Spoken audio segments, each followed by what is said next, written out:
then I'll be back. Okay.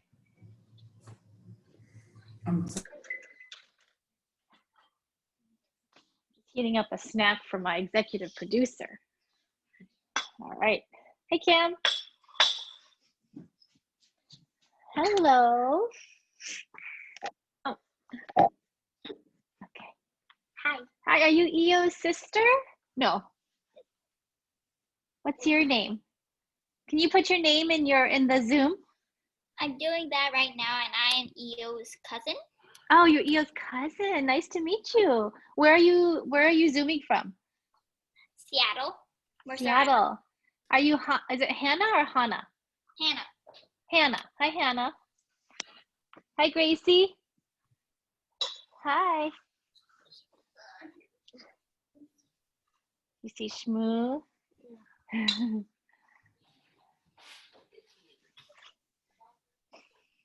Guys are all so prompt. There. Hey, Gracie, where are you Zooming from? Which kitchen are you in today? Oh, that is your kitchen. Oh yeah, that is it's a different angle. Hi, Shmoo.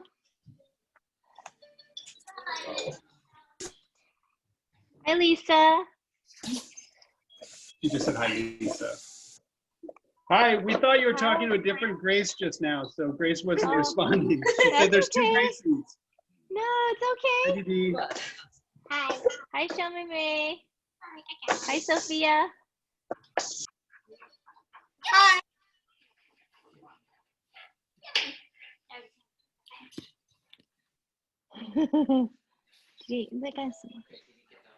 Okay, Didi. Okay. Hey, Corbin. Hi. Hi, Lisa. Hi, James. I see you're still in Carson City. We're back. Are you back? We went home and then we came back. Yeah. But are you back? Are you going to be settling in Carson City for a while now then? I don't think so. Oh, when are you coming back to Oakland? Probably next weekend. Oh, cool. Okay, let's get together. Yay! Somewhere outside.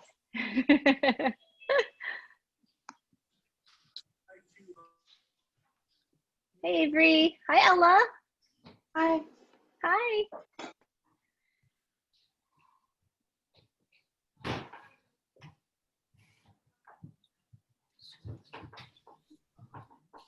Hey, Miley. Hi. Are you joining us today, Miley? Are you cooking or is it your mom? Usually it's either Mathis or Beck. Yeah, I'm cooking today. Awesome. Yay. Cool. All right. You go anywhere, Lynna? We went to Bodega Bay. Oh, okay. How was it? Yeah. Was it cold? Was beautiful. No, it was really hot, actually really warm. Really? Yeah. We got really lucky. Okay. How long were you there? We were there Saturday through Friday.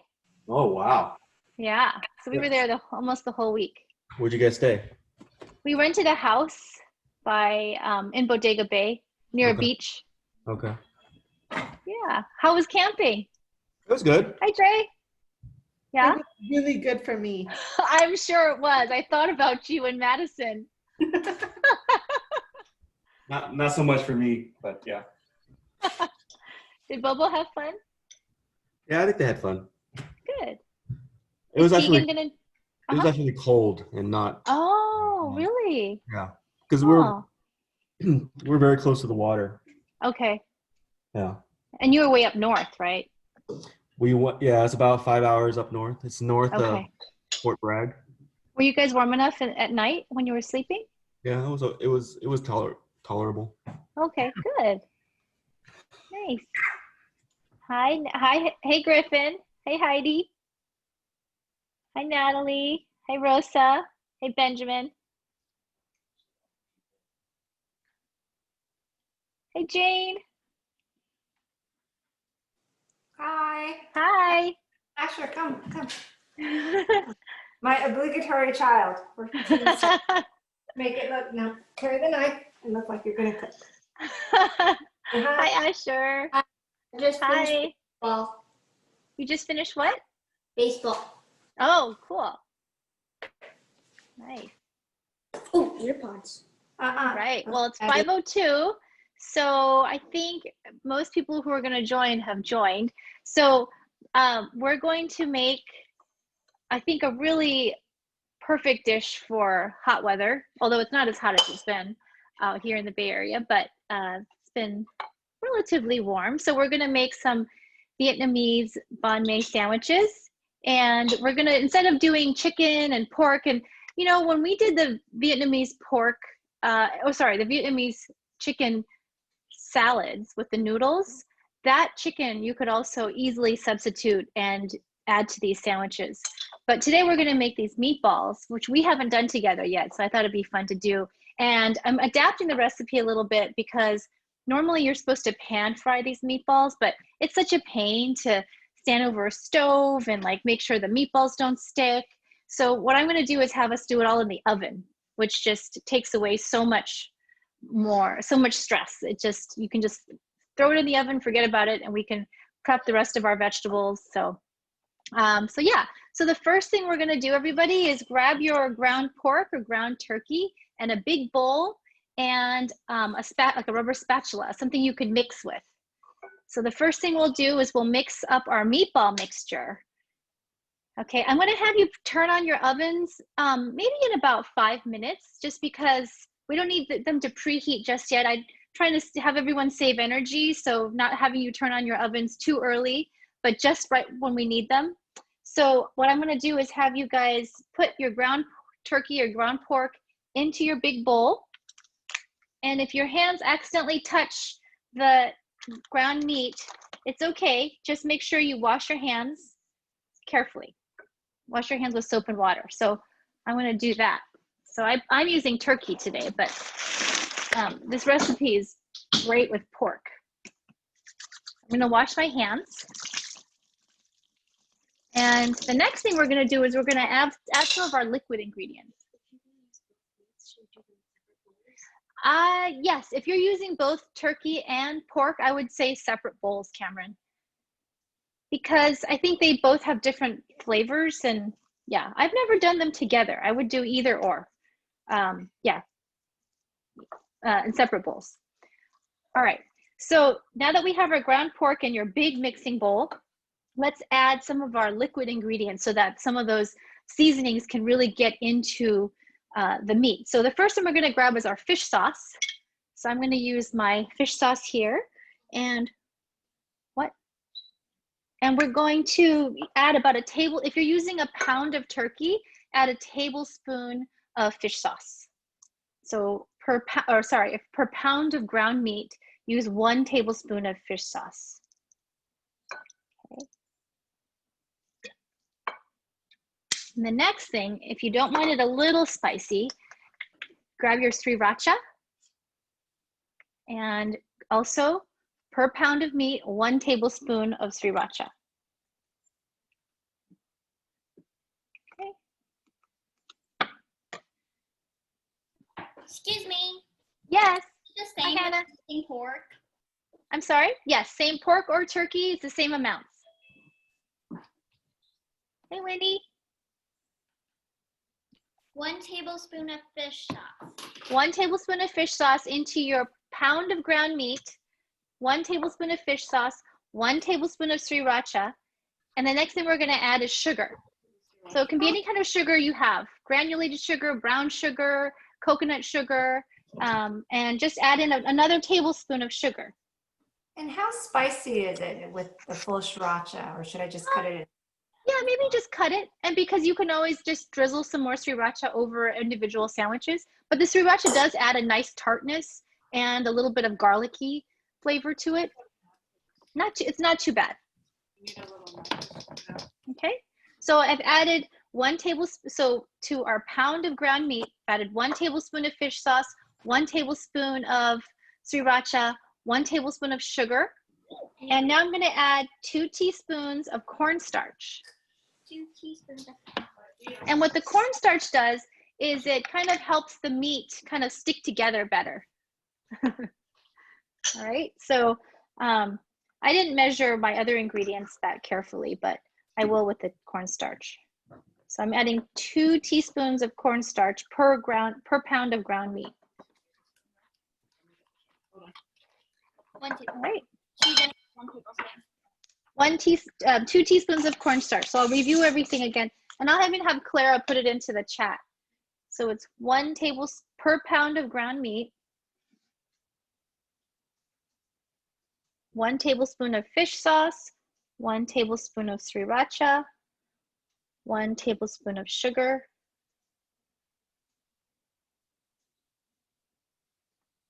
2 teaspoons of cornstarch, 1 teaspoon of salt next. And remember, try to use kosher salt as much as possible. 2 teaspoons of cornstarch. Wait, how many? How much salt? 1 teaspoon, because the fish sauce is already pretty salty.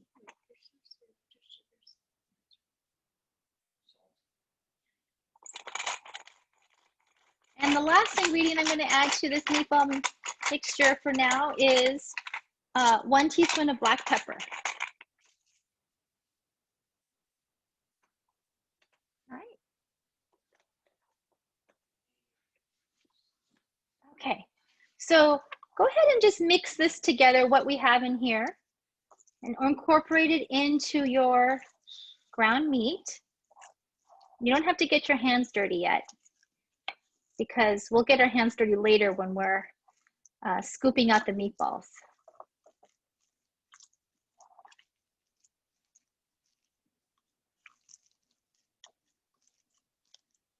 All right, so just, relatively incorporate it in, because we're going to be mixing it again later.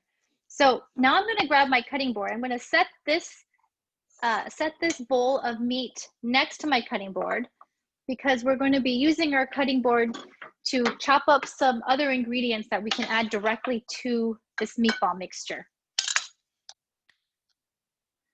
All right, so grab your cutting board and have it next to your meatball bowl, and grab your garlic. So per pound of meat, I'm going to use 4 cloves of garlic. You can use a little more if you'd like. You can use a little less if you'd like, but we like garlic around here. It's really good for you. And I have some that was already peeled, so I'm just going to use these cloves that have already been peeled. I'm cutting off the kind of brown tip right there. You see, it's kind of hard and not that tasty. So I'm just cutting that off and adding it to my compost bowl. And then what you can do is you can smash it and mince it, or you can, if you have a microplane, you can also grate it using your microplane. Either way, I'm going to go ahead and mince it. So I'm going to smash each one first to make it easier to mince. It flattens it out onto the cutting board, and that way the garlic cloves aren't rolling around. So I'm smashing each of my cloves of garlic. And again, I'm using, you can use 4 cloves of garlic per pound of meat. I'm using a little bit more. And then I'm just going to very, very thinly slice them and then mince them.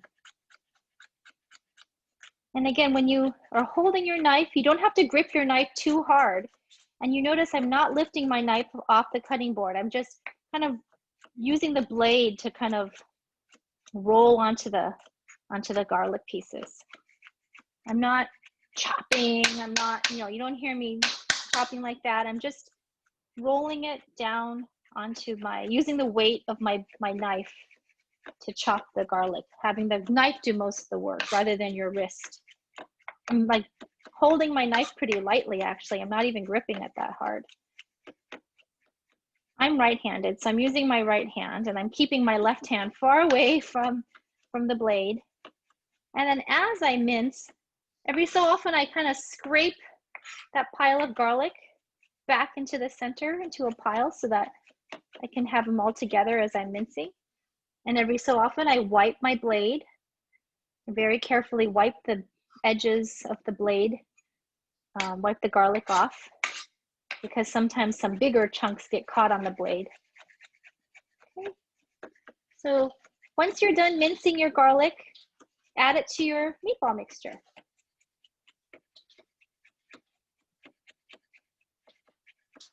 All right. So it's pretty well minced. So I'm gonna go ahead and add it in. You don't have to stir it yet. We're gonna add a bunch of other ingredients first. And this is how you get this really flavorful meatball. You could even serve it over rice. You don't even necessarily have to serve it over in a sandwich. Okay, so go ahead and finish mincing your garlic. The next ingredient, I will do this slowly because I know some of you, I can tell some of you are still mincing, but I'm gonna grab my lemongrass next.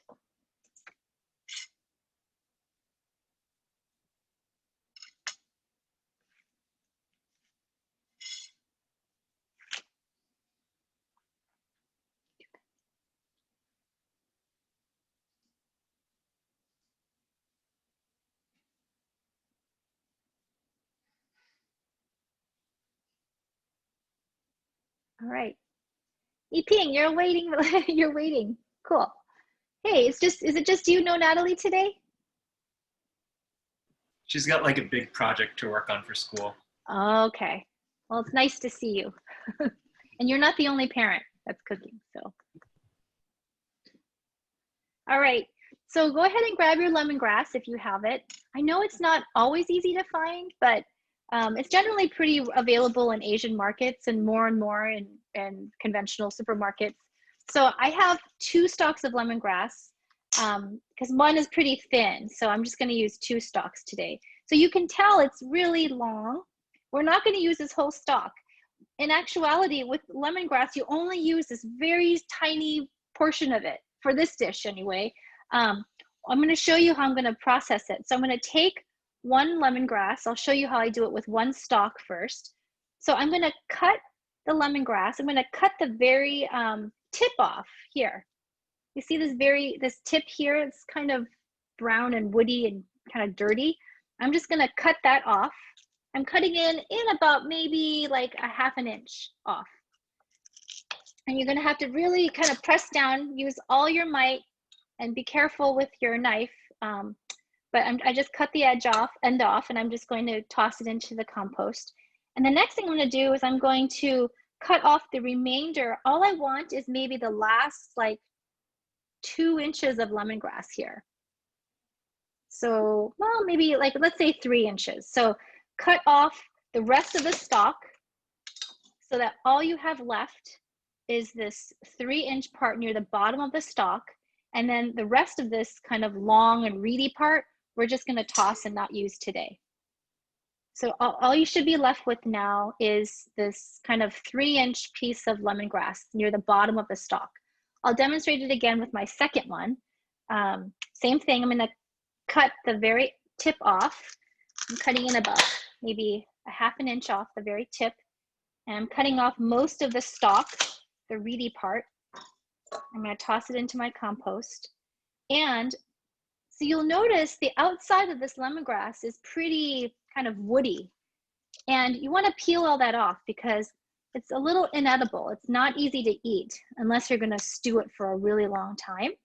There's still a lot of flavor there. I use it in stews sometimes, but for this meatball recipe, we just want the part that's tender and edible. So what I'm doing is I'm peeling off the outside layer of lemongrass. I'm peeling off at least like, I don't know, 5 or 6 layers of lemongrass here. Okay, and I'm going to cut off a little bit more because this part is still looking kind of woody. So I have this piece of lemongrass near the bottom. I'm going to peel it till it looks like it's pretty tender and not so woody anymore.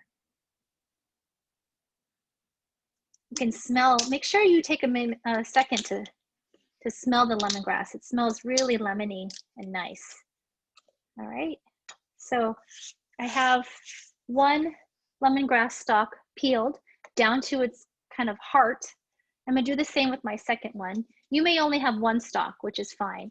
I'm using 2 because one of mine was looking pretty skinny. So I just grabbed 2, and I like the flavor of lemongrass. I don't mind more of it. And just peel off the outside woody part that you don't think you would eat. Okay. So you just want to be left with kind of the heart. If your hands are a little bit dusty from handling the lemongrass, go ahead and give your hands a rinse. Okay, my hands are a little bit kind of grimy from handling the stalk, the lemongrass. So I just rinsed my hands. And now I have these lemongrass stalks. I'm taking my microplane. If you don't have a microplane, you can take a box grater and use the smallest holes. And go ahead and take your lemongrass and just grate it on your microplane. You can just do it straight onto your cutting board. And you'll wind up with these little lemongrass shavings. You can really smell the lemongrass now. I think what I'm gonna do is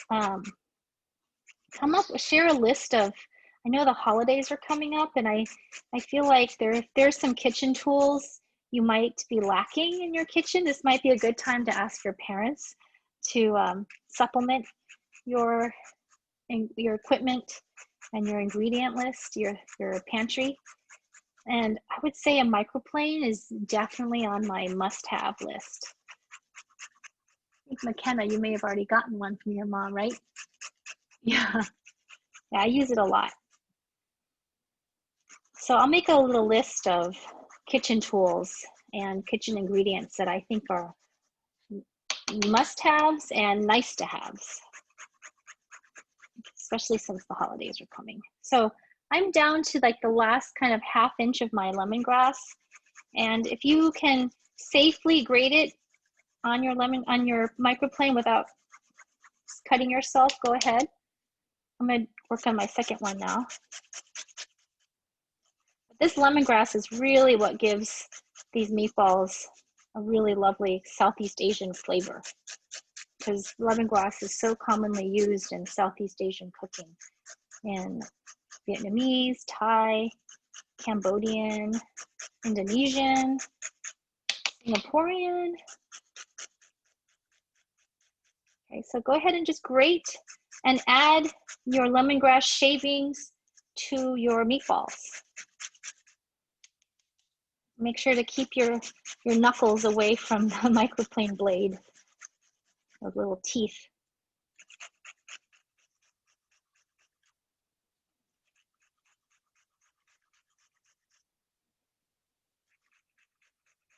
All right.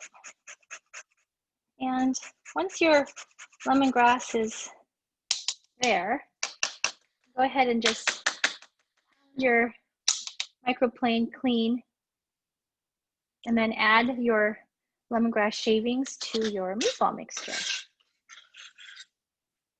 It's a very fine, lemongrass dust. But you can see how the lemongrass is so woody, you kind of have to have it that finely grated in order to actually eat it. Otherwise, it gets really fibrous. All right. So on with our next ingredient, I will slowly make my way to grabbing our next ingredient, which is the green onion. I will slowly chop the green onion because I know some of you are still working on, I can see you're still working on lemongrass, so I'll slow down.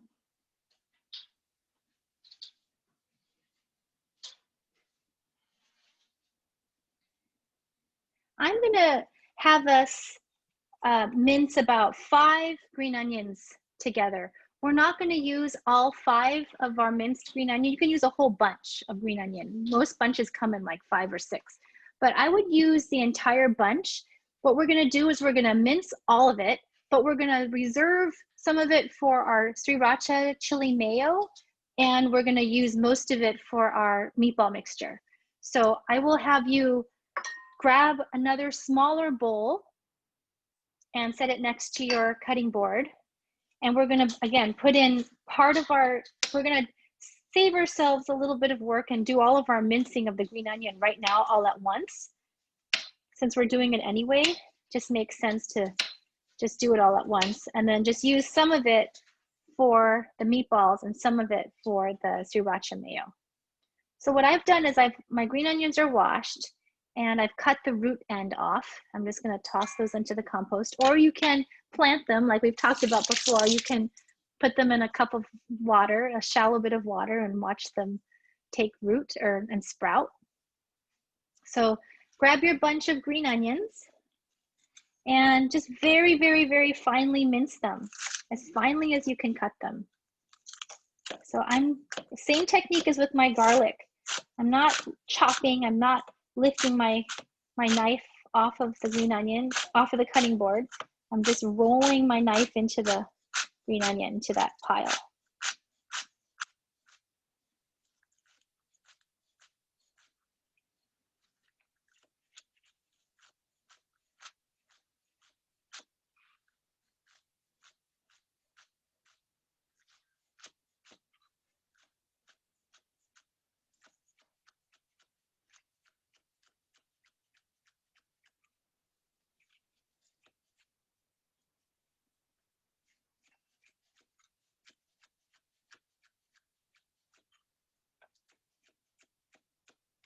Right. So I would use about 2/3 of your green onions for the meatball mixture. Just kind of eyeball it. Look at your pile of green onions on your cutting board and just kind of estimate what 2/3 looks like, and add that to your meatball mixture, and then add the remaining third to the smaller bowl, which we'll later use to make our sriracha mayo. And sorry if some of you are crying, I'm crying right now too from cutting the green onions. Okay. So again, mince your green onions and then add about 2/3 to your meatball mixture and 1/3 to a smaller bowl, which you'll be using to make your sriracha mayo. We'll do that at the very end. Okay, home stretch with the meatballs, everybody. Questions? Yes. So 2/3 with the meatballs and 1/3 Yep. separate bowl. Yes. Okay. Yep.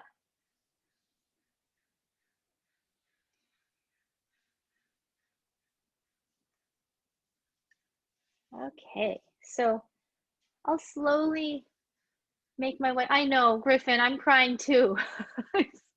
Cameron, I know Cameron there is probably, did you make your mom do it? We haven't gotten to the cutting yet. Oh, okay. All right. I'll slow down.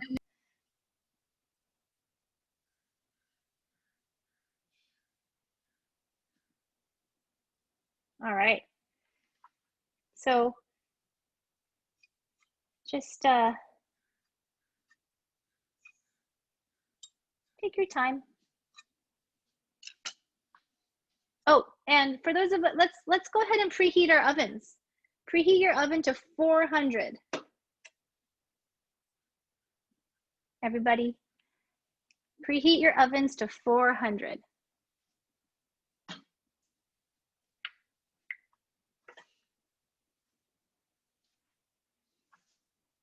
Okay, can you write that into the chat? Preheat oven to 400. So the last ingredient we're going to add to this meatball mixture, and I'll talk slowly for anyone who's still chopping, is the Thai basil. If you couldn't find Thai basil, because I also recognize these are not prevalent everywhere, you could have used regular basil too. So I have these Thai basil stalks. They're kind of purpley. You can see they look different than regular Italian basil. And they smell slightly different. How would I describe the smell? It's smell. I don't know. Maybe, yeah, more strongly flavored, more intensely flavored basil. So what I'm doing is I'm just gonna pinch the leaves off of these stalks. I'm pinching off with my fingernail, or you can just kind of tear them off the stalk. You don't need to use the stem or the stalk. So I'm taking off about maybe the equivalent of about 1/4 cup of basil, like if you were to use a measuring cup. So just a little pile. Whatever basil you don't use, you can use it to garnish your sandwiches later for people who really like this kind of basil. They're also really good in noodle broths. Okay, So I'm just taking off about the equivalent of about a 1/4 cup of basil. And working slowly, I'm going to mince them. And, oh, Benjamin, I know, crying. You're crying because this recipe is going to be so good. It's going to change your life. So what I'm doing with my basil is I've kind of gathered them into a little pile and I've rolled them up so that they're all, you know, as compactly rolled as possible.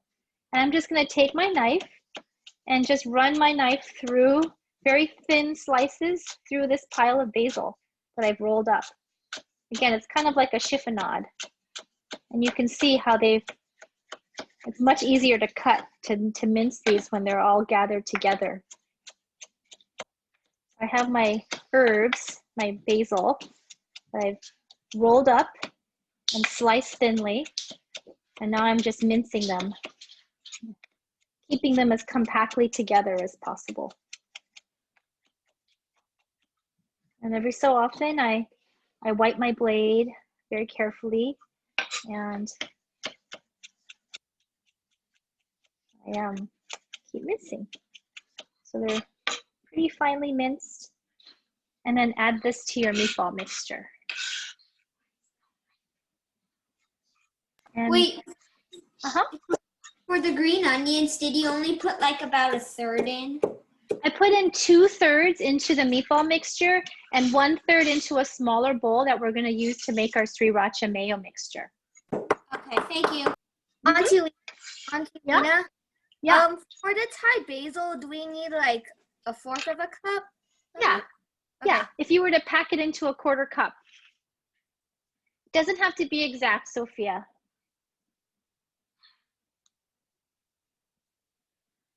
Okay, and go ahead and just mince it up. And just a reminder, if you haven't already, make sure I'm sorry? What's your question, Hannah? So 1/4 cup.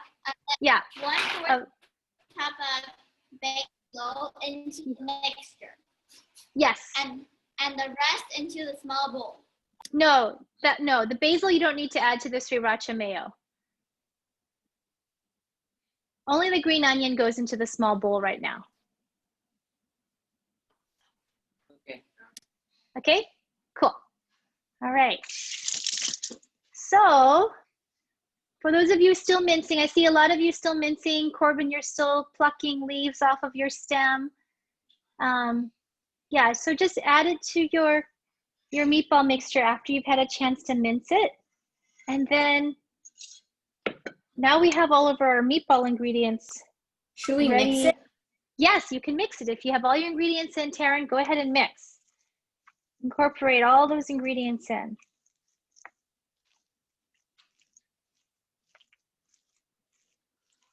So the fish sauce and the salt is going to give it lots of umami. It's going to make it nice and savory and give it this kind of unique Vietnamese flavor.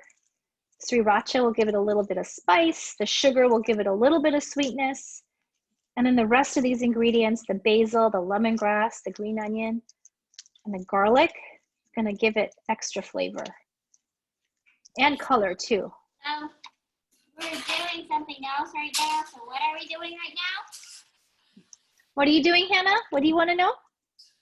So right now we are putting the basil into the Okay. pan. Yeah. So are we supposed to put something else? Nope. The basil is the last ingredient you're going to add. Okay. Yep. And then you can start mixing. And just make sure you incorporate all those herbs and all that green into your meatball mixture. You want it to look pretty uniform, like the green should be pretty spread out throughout your meatball mixture.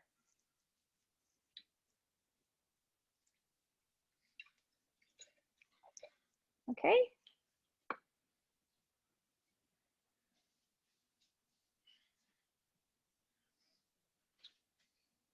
You guys are doing great.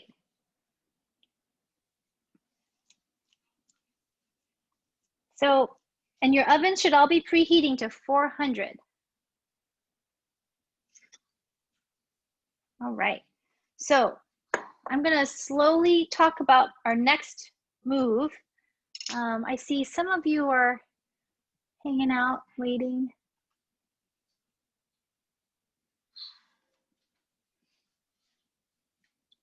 Hi, Taryn and Shelly May, do you have a question? No, okay. Well, what I'm gonna do now is I'm going to show you how I'm gonna form the meatballs. So remember I talk a lot about how if you touch raw meat, you don't want it to contaminate any of your cooking surfaces that you're later gonna cut raw vegetables on. So I'm gonna move our cutting board away. I'm moving the cutting board and the knife. I'm just setting it aside because you will be using it later. But I'm gonna grab a cookie sheet that I have lined with parchment paper. Right? And I'm gonna get ready to form my meatballs. And again, make sure it's your cutting board and your cutting board is not nearby. You don't want it to be contaminated with raw meat. And I mentioned a couple different ways of forming the meatballs.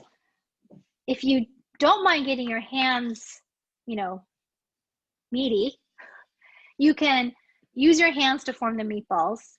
What I recommend doing is wetting your hands first. So if you're gonna use your hands, you can wet your hands first, and that makes it much easier to have the meatballs slide off.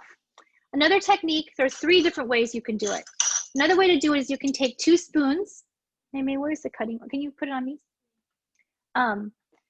You can take 2 spoons and you can form the meatballs that way. That way you don't have to get your hands that dirty, although you may accidentally. But you can use this way. You have this technique of scooping up some meatball and then using the other spoon to kind of edge it off the other spoon onto your sheet tray. This technique is nice in that it keeps your hands clean, but then you may not get perfectly formed round balls. The last technique is you could use an ice cream scoop. I have this kind of smaller ice cream scoop. Not everybody has this. We use it a lot for different cookies and desserts. So you could use this ice cream scoop also. So whatever technique you want to use, you want the meatballs to be about 1 inch large, not too big. They're going to be pretty small meatballs, okay? So, because you're going to want them to fit inside your baguette and you want to be able to easily eat them. So these are not like Italian meatballs, the kind you would have in like a pasta sauce. These are actually smaller meatballs and they cook a lot faster too. So you want them to be only about 1 inch in diameter. All right, so whatever technique you'd like, again, make sure you keep your hands, you keep your meat away from your cutting board. And I think I'll try using this 2-spoon technique for now and see how that works for me here. Again, they won't be perfectly round if you use the 2-spoon technique, but good enough. And you want them to be about 1 inch, inch big, inch round.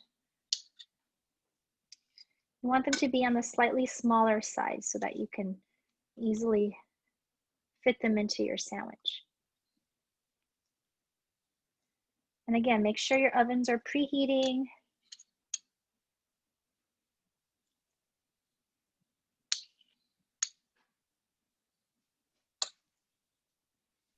How far apart should they be?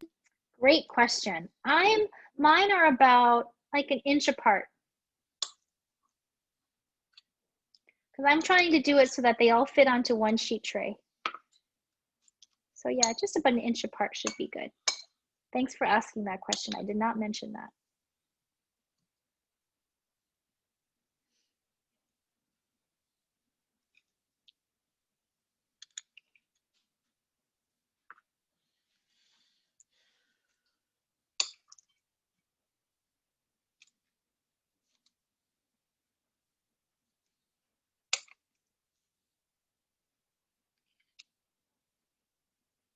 Corbin, are you doubling or tripling your recipe? Yes. Oh, doubling it? Doubling? Okay, good. Glad you're not tripling it as you've done in the past.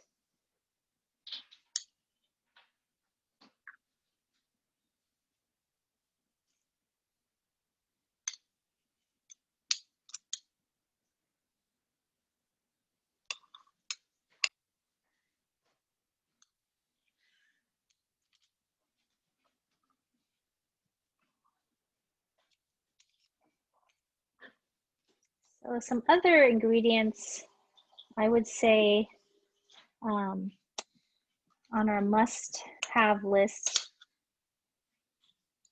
some ingredients that we've all used over and over again together. I would definitely say kosher salt. Make sure you cook primarily with kosher salt, because iodized salt tends to be a little saltier, and it's harder to adjust the saltiness of iodized salt when you're sprinkling it on food, because they're round little granules and they don't tend to stick onto food as well as kosher salt, which is a little flakier. So, black pepper, and having a good pepper grinder is also really handy.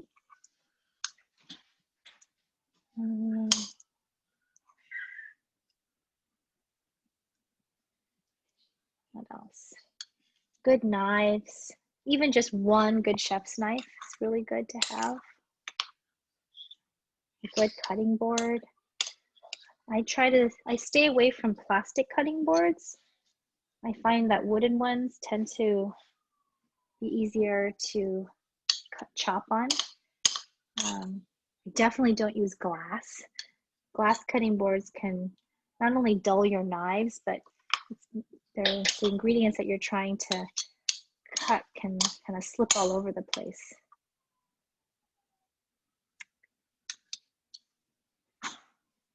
Parchment paper is a good one to have in your kitchen. Foil is fine too, but parchment paper tends to be a little bit easier to handle. Doesn't slide all over the place. Okay, so I have my sheet tray mostly full. I actually made a 1.5 recipe version, so I'm gonna have to use another cutting board.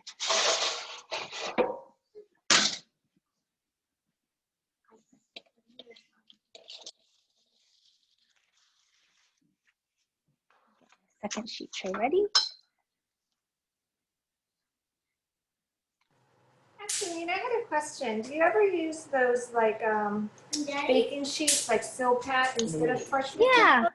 Yeah, I do. I use it for pastries, for baking bread and pastries and cookies. I don't use it as much for savory cooking, because I worry that the flavor of certain foods might linger on the Silpat. Okay, got it. Yeah. I just can't seem to get it clean enough when I wash a Silpat. I'm afraid it's if I'm cooking something with like garlic or something, it might linger. Right, okay.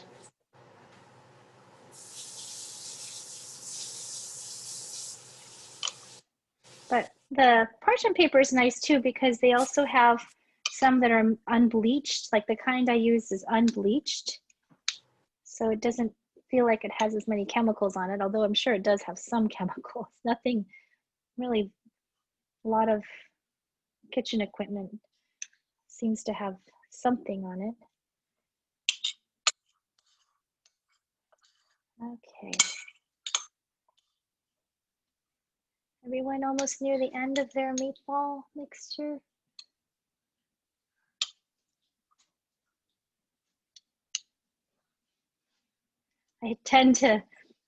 My mother-in-law does this, David's mom, is when she's making meatballs or egg rolls, or sometimes the later ones tend to get bigger and bigger because you're just trying to finish. I'm noticing that about my meatballs too. They're getting bigger and bigger as I'm getting near the end. I'm getting tired and lazy.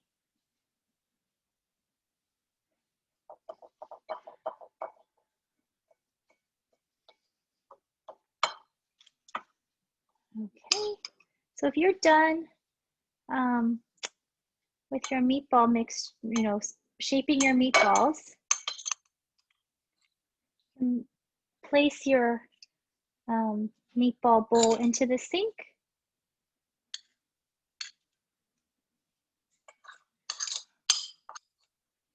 Wash your hands. If you got Your hands dirty.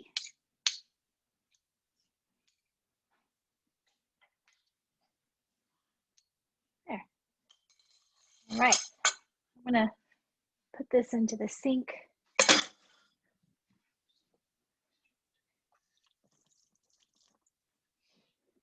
Everyone's ovens should be about preheated or almost there. We can all put in our meatballs in at the same, roughly the same time. Yiping, your meatballs are so perfectly formed and even. Benjamin, are you doing it or is your mom doing it? Melissa, you made your mom do it, Benjamin? No? Okay. All right. So I'm gonna go ahead and in about a minute, I'm gonna put them into the oven.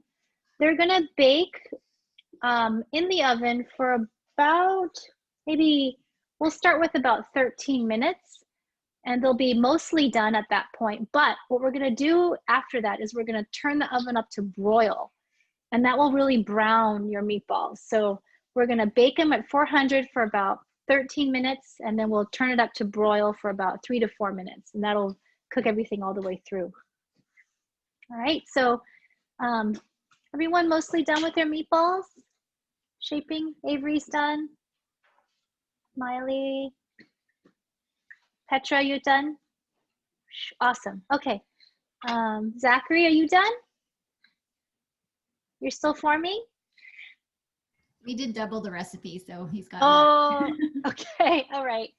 Okay, well keep those baking times in mind, 13 minutes, and then we'll broil it for about 3 to 4 minutes. Shaman May and Taryn, how are you doing?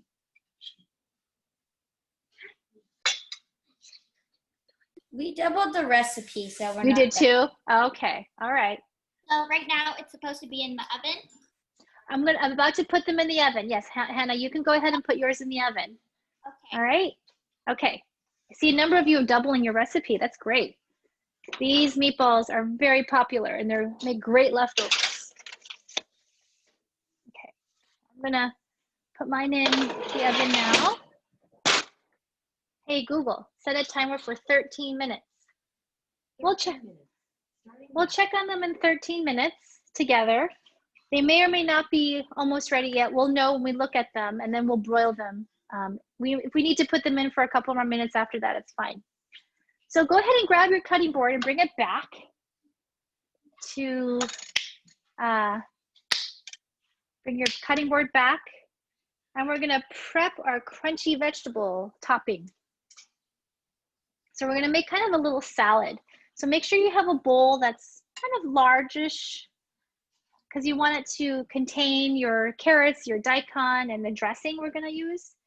So the first thing I'm gonna do is I'm gonna make the dressing first, so that the dressing has a chance to, the ingredients in the dressing can have a chance to kind of meld together. So the first thing I'm gonna do is I'm gonna grab my rice vinegar, my sugar, and my salt, and sesame oil. So the first thing you're gonna add to this dish, to this bowl that you're gonna toss your vegetables in, is about a 1/4 cup of rice vinegar. Okay, so 1/4 cup. You can measure or you can eyeball. No, I think I'll use this.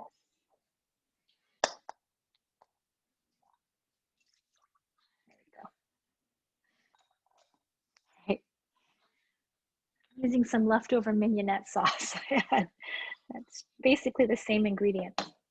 Okay, so use a 1/4 cup of rice vinegar, unseasoned rice vinegar. Add 2 tablespoons of sugar.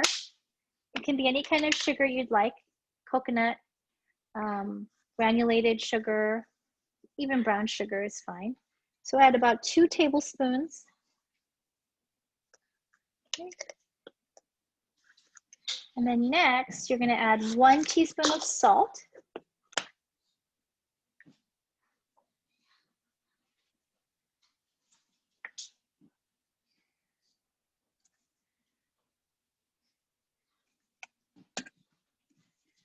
and 1 tablespoon of sesame oil.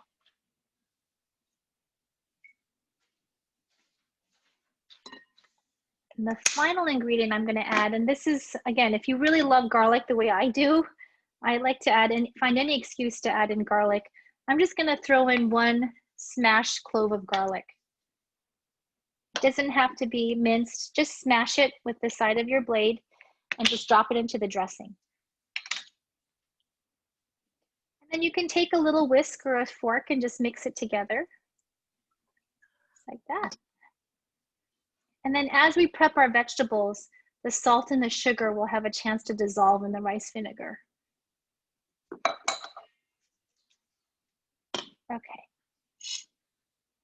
So the next thing I'm going to do is I'm going to grab my carrots. And I haven't peeled my carrots yet, so I'm going to take my peeler and peel. I'm peeling 3 little carrots and 1 big carrot. So just use your judgment as to how many carrots that you want to use. You just want enough. How much sesame oil did we put in? 1 tablespoon. Okay. Let me, yeah, I'll have Claire put it back into the chat again. There you go. How many do we have to put in the sesame oil? 1 tablespoon.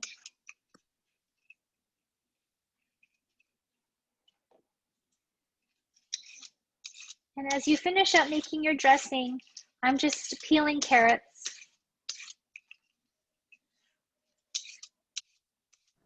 Lena, how much salt was it in the 1 dressing? teaspoon. Okay. 1 teaspoon.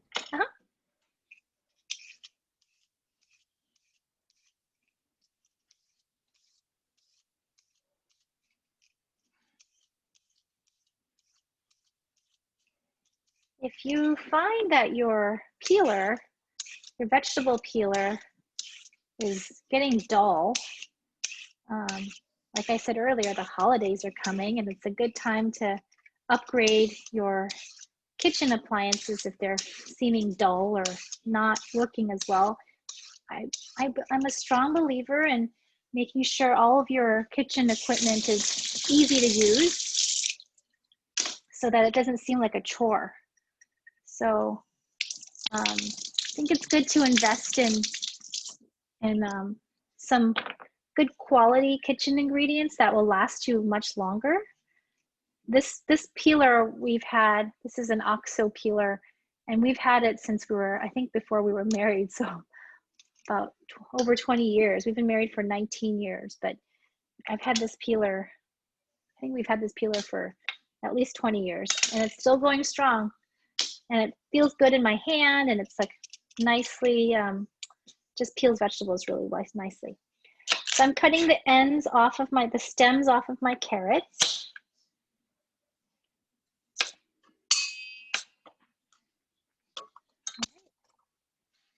I'm going to show you this technique of cutting carrots that I learned from my friend Goodwin, who is a very accomplished Chinese chef, Chinese cook. And he was showing me how he cuts carrots one day, and I was like, oh my gosh, how have I lived this long and not known this? Because I used to cut carrots when I wanted to cut carrots into matchsticks, I used to, do it really tediously. Like I'd cut the carrot and I would like try to cut them in half, and it was always it just took a long time, and the carrot was rolling all over the place. So he showed me this way, and I'm going to try to duplicate it. I practiced it a few times. So he takes a carrot and he cuts it on the bias. So he cuts the carrot into ovals like that. And they're pretty thin. They're like, I don't know, like a 1/4 inch wide. So he cuts it into these long ovals. You see there? And it's much easier to cut these carrots into ovals. And then what he does is he kind of stacks them up. He lines them up, and then he cuts them into thin strips. He cuts each one into thin strips just like this. So they're little matchsticks like that. And for the purposes of this salad, it's fine. It works out just fine. See? So we get these little matchsticks that are pretty pretty nicely sized for a sandwich. A couple of them, you know, I just go through and kind of make sure all of them got cut. It's okay if some of them are in triangles, but then go ahead and just throw your carrots into your dressing. I'm going to do the same with all of my carrots. I'm cutting them on the bias, on a diagonal, about a 1/4 inch thick, and then I'm stacking them up and then just cutting them into little strips. Much faster than my old way of cutting carrots.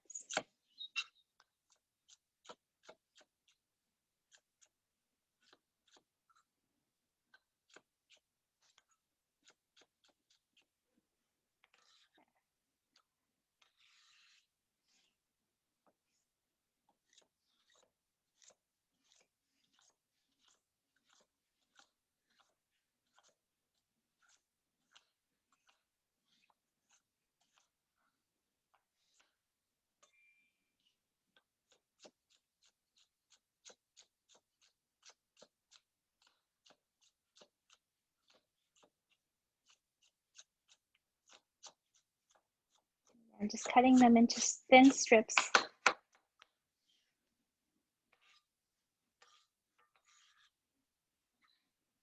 Okay, I'm on to my last carrot. And if you're waiting for me, you can go ahead and do the same thing with your daikon. You can peel your daikon radish. How much daikon you use depends on how many people you're feeding and how much you like daikon. Daikon radish is really crunchy. Adds nice crunch and it's pretty light. It's a little bit spicy too.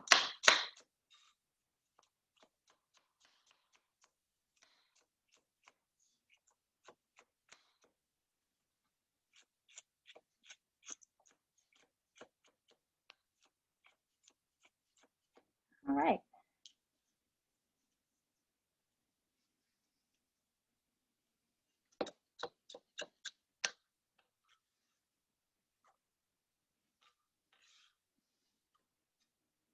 I'm done with my carrots and I'm going to take my daikon.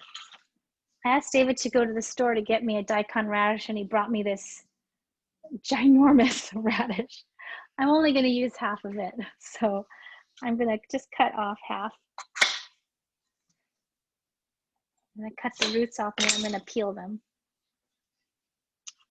And again, this is also a case where it's really handy to have a good peeler. So it makes it much easier to peel.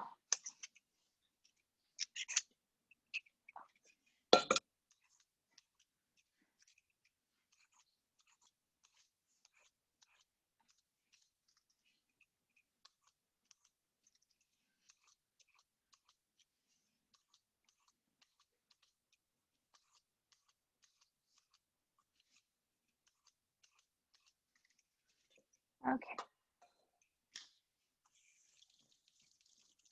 Once your carrots are in your dressing, you can take a fork and give the carrots a bit of a stir so they get incorporated in. And then you're going to be adding the daikon to the top. So I don't have a good solution for cutting this into strips. But these are easier to cut because daikon is bigger, doesn't roll around as much. But I'm going to cut this into thin strips like this, like thin planks. They're about a 1/4 inch thick, like that. And I'm going to stack them up and cut them into matchsticks. And then probably cut them in half too, because these are pretty long.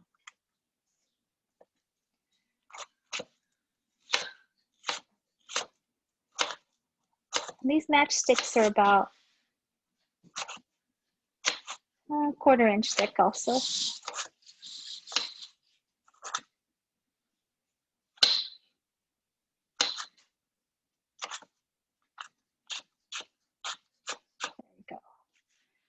And I'm gonna cut these into, I think, thirds, just so that they're about the same size as the carrots.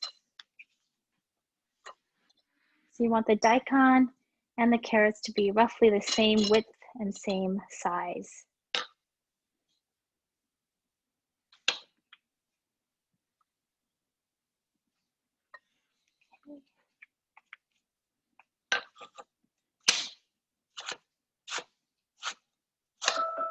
Oh, there goes our timer. Stop. Okay, so I'm going to check on my meatballs, and you can check on yours too. Just going to finish cutting whatever you're cutting. If you're in the middle of cutting carrots or daikon, you can just keep cutting until you're done. Okay. So I'm going to check on my meatballs. Because they're so small, they're just about an inch or so, they should cook pretty quickly. Yeah, these are about done. Yeah, all right. So what I think I'm gonna do is I'm gonna turn my oven up to broil, and I'm just gonna brown the tops. So I'm turning my oven to broil. I'm setting a timer for 4 minutes, and I'm going to broil the meatballs until they get a little brown. Hey Google, set a timer for 4 minutes. 4 minutes. Okay. And don't forget to toss your radish and your carrot mixture together into the dressing. You want there to be, you know, about half and half. Half daikon, half radish. I'm sorry, half daikon, half carrot. Clara's like, what? What are you talking about? Okay, and then go ahead and taste a piece. Taste it, and taste it for saltiness and tartness. Where's my set? Hey, Lena, is there supposed to be garlic in there for the I veggies? just smashed 1 clove and just tossed it into the dressing. Perfect. Thank you. Okay.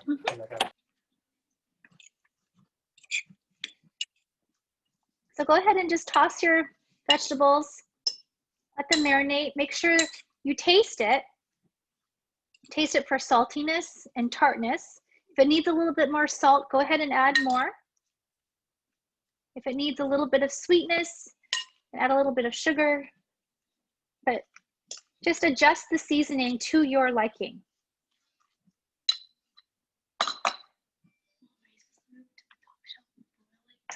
Yes, if you're using your broiler, yes, move your meatballs to the top shelf. Thanks for asking.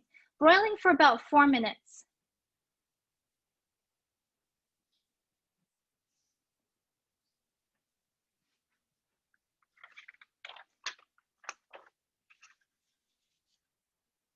Okay. So, as you all finish prepping your vegetables, I see some of you are still chopping. That's fine. We're almost done. We just have one last thing to make, and that's our sriracha mayo. So, you remember that little bowl of green onion I asked you to set aside? You can grab that bowl, grab your mayo and your sriracha. And this is the easiest dressing ever. It's the easiest sauce.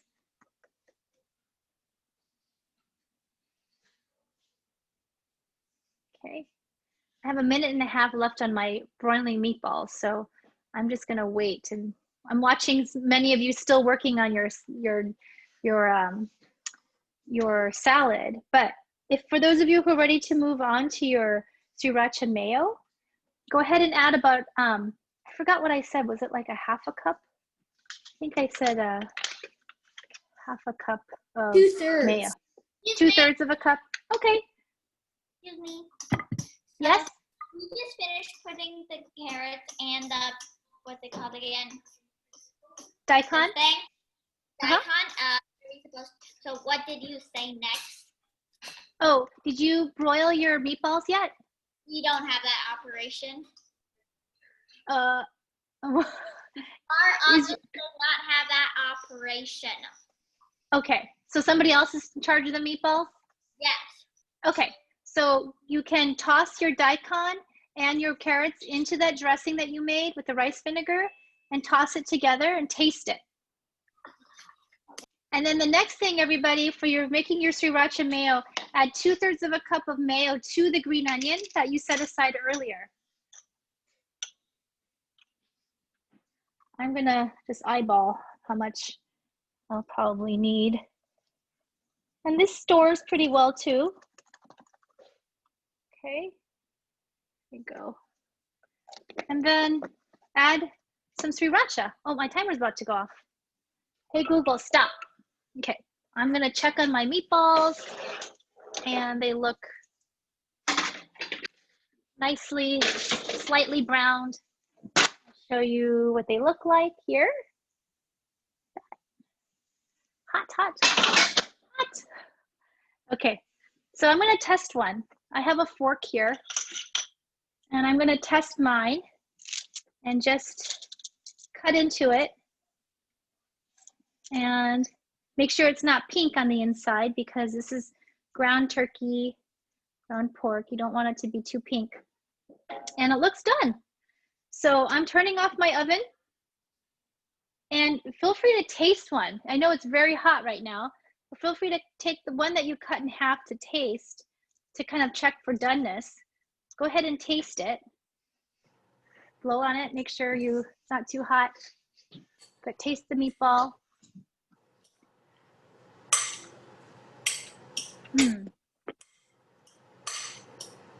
Oh, Lynna, for those of us who had to put it on 2 racks, I swapped it to broil half-half. Sure, yeah. Yeah. And don't forget to turn off your oven, everybody, if you have taken if your meatballs are done. Lynna, how much Okay. sriracha did you put in your mayo? I'm gonna put in about a tablespoon, but it's really to taste. It's really however much you think your family can handle. I'm putting in about a tablespoon.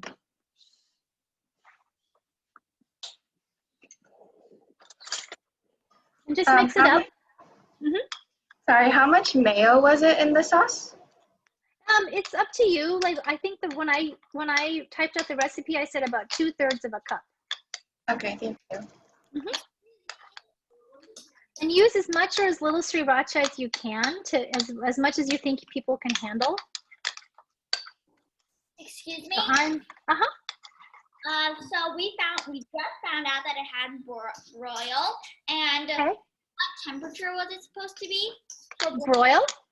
Oh, broil is the very highest temperature your oven will go to. Yes, but it says okay. So it's probably like 500 for about 4 minutes. Okay, so my sriracha mayo is done. I used about a tablespoon of sriracha. I think I'm gonna add a little bit more. Okay, so the color of it is kind of a pale pink, kind of coral colored. The green onions give it some nice green color to it. If you'd like, you can add some pepper to it if you want. I'm just gonna leave it as is. So I have my dressing, my mayo. And you can also, if you like jalapeno, some people like to serve some jalapeno with their sandwiches. You can add you can slice up some jalapeno. You can use the leftover Thai basil if you have some left over. If you like cilantro, you can also add some cilantro to your sandwiches. I'm gonna go grab my baguette now and a serrated knife. And I'll show you how I'm gonna assemble a sandwich.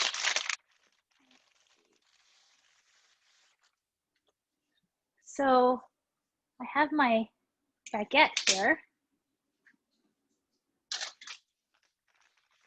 And what I'm gonna do is I'm gonna cut this into 1, 2, 3, 1, 2, 3.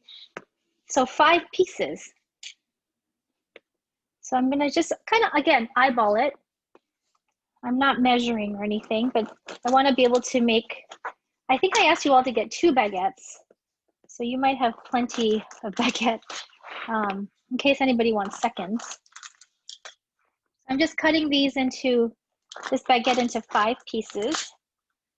And I'm going to take my serrated knife and very carefully cut each one in half, just like this. Okay. And sometimes what I like to do is I like to dig out some of the bread inside, just so I can fit in more meatball and more vegetable. These are pretty skinny baguettes, so there's not a whole lot to tear out, but I'll show you how I do it. I'm just tearing out a little bit just to make a little well on the inside, a little trench. Okay, and setting this. So I have these rolls, these baguettes pieces here. And I'll show you what I'm going to do next is I'm going to spread my mayo on the bottom of the baguette. And you can do this, you can do top and bottom if you want. If somebody you know in your family really loves mayo, like Emmett in our family loves mayo. And then go ahead and grab your meatballs. I'm gonna see if I can fit in at least 4, if not 5 here.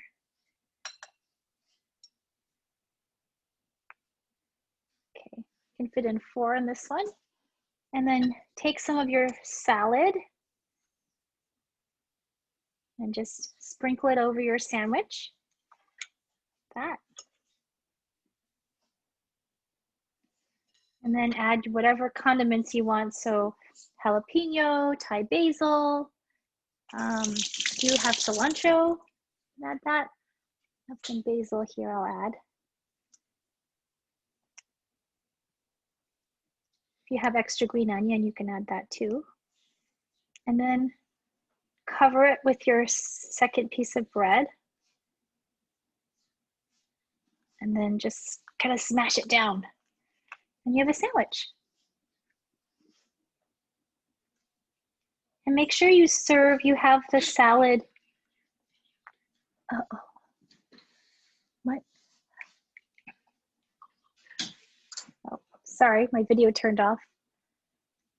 There you go. I lost you. Can you put it on me?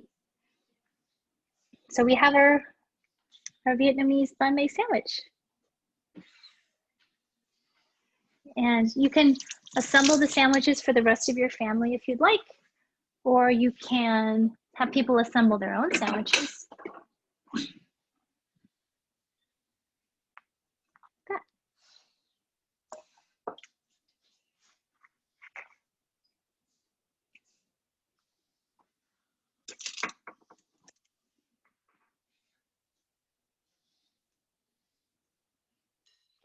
I think digging out some of the bread is nice because then you can really nestle the meatballs in there.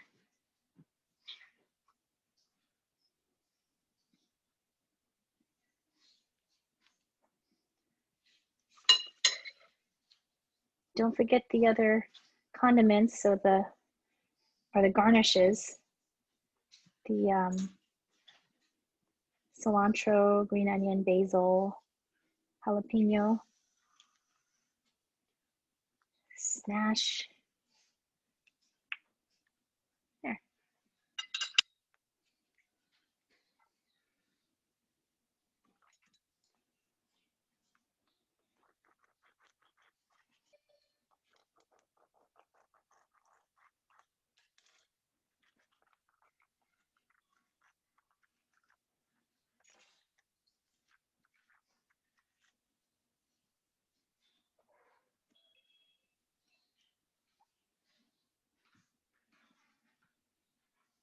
How's everyone doing? I see a lot of movement. It's good.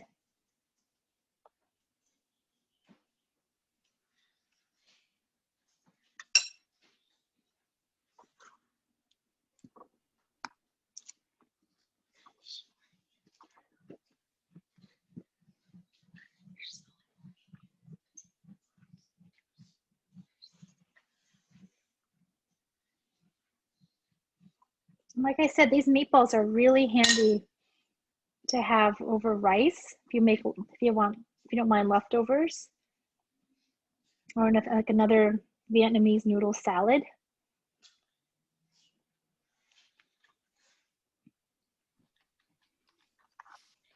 Lynna, the meatballs taste awesome. Oh, good. I was taking them off of the tray and then ate some pieces, but they're great. That's great. I'm so glad. We used Impossible burger meat. Oh, cool. Yeah, it tastes good. Good. I should suggest that. I haven't cooked with Impossible meat yet. Do you guys cook with it often? You may. Yeah, I use it in Chinese meatloaf or like ground pork and mapo tofu and stuff like that. Oh yeah. Oh yeah, that'd be really good in mapo tofu. Ella, do you have a question, Ella? No? Okay.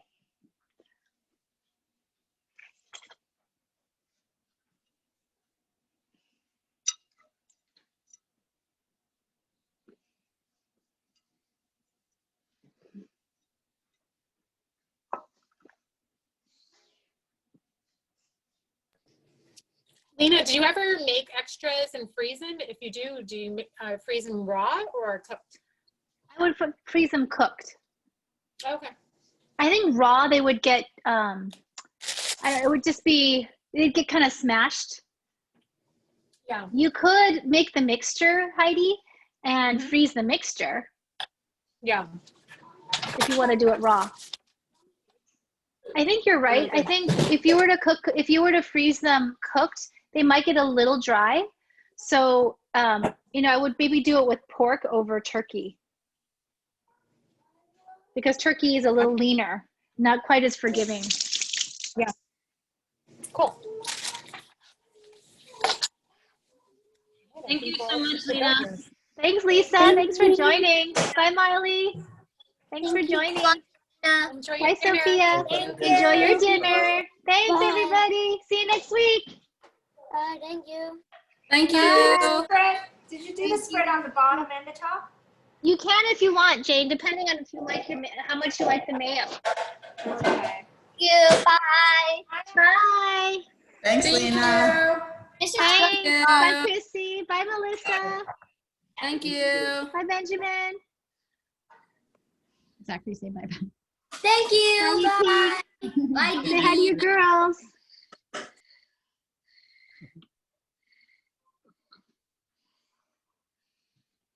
Olivia, Gracie, bye, Jane. Bye. Wait, Mama. Aww. Lisa, how many people are you cooking for today? 9. Oh, okay. Wow. Cool. Should I try one? Hi, Cam. Hi. Hi. You want an AirPod? Hey, Lynna, how are you? Hey, good. How are you, Stu? Wait, how do I disconnect? Hold on, I'm going to put you all on, not on AirPods so everyone can listen. Oh, no.